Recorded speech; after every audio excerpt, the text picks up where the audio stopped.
प्रधानमंत्री नरेंद्र मोदी क्वाड की बैठक में हिस्सा लेने के लिए जापान के दौरे पर पहुंचे। क्वाड की बैठक संपन्न हो चुकी है।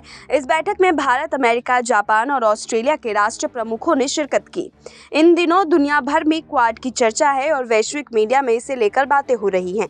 प्रधानमंत्री मोदी अब स्वदेश लौट आए हैं। लौटने के साथ ही पीएम मोदी देश के लिए कई सौगातें लेकर के आए हैं।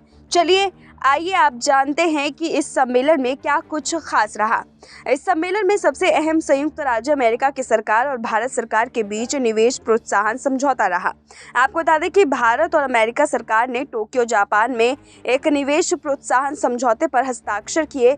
ऋण, इक्विटी निवेश, निवेश गारंटी, निवेश बीमा या संभावित परियोजनाओं सहित अनुदानों के लिए व्यवहार्यता अध्ययन जैसे डीएफसी द्वारा प्रस्तावित अतिरिक्त निवेश सहायता कार्यक्रमों के साथ तालमेल बनाए रखने के लिए इस निवेश प्रोत्साहन समझौते पर हस्ताक्षर किए गए। इसके अलावा नवीनतम आईपीसीसी रिपोर्टों पर जोर दिए गए। जलवायु परिवर्तन को संबोधित करने के लिए तत्काल आवश्यकता को स्वीकार करते हुए दृढ़ता से पेरिस समझौते को लागू किया गया और सीपीओ 26 के परिणामों को पूरा किया जाएगा। साथ ही वैश्विक महत्वाकांक्षा को बढ़ाने के लिए भारत के प्रयासों में तेजी लाया जाएगा, जिसमें इंडो पैसिफिक में प्रमुख हितधारकों तक पहुंचना शामिल है। क्षेत्र में भागीदारों द्वारा जलवायु कार्यों का समर्थन, सुदृढ़ीकरण और वृद्धि करना, जिसमें सार्वजनिक और निजी दोनों जलवायु वित्त जुटाना और नवीन प्रौद्योगिकी के अनुसंधान, विकास और तैनाती को सुविधाजनक बनाना शामिल है। इसके साथ ही दो विषयों के रूप में शमन और अनुकूल के साथ quad climate change adaptation and mitigation package launch किया गया। इस बैठक के दौरान 34 जापानी कंपनियों के शीर्ष अधिकारियों और सीईओ ने भाग लिया। इसमें से अधिकांश कंपनियों का भारत में निवेश और संचालन है।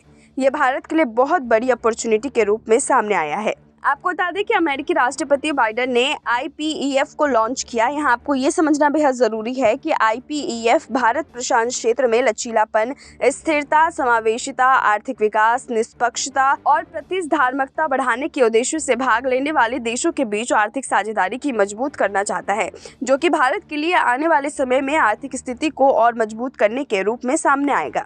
विकास और आधुनिकीकरण के पथ पर भारत की यात्रा में जापान भी एक अमूल्य भागीदार साबित हुआ है।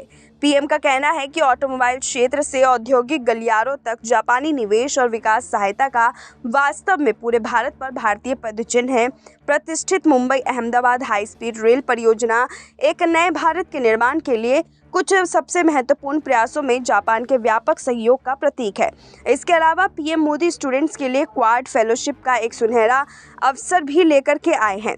पीएम के 2 दिवसीय दौरे में भारत के लिए एक महत्वपूर्ण ये साबित हुआ दौरा, और इस दौरान जो कुछ भी खास रहा हमने आपको बताया। फिलहाल ऐसे ही तमाम अपडेट्स के लिए देखते रहिए नेक्स्ट 9 न्यूज़ नेशन।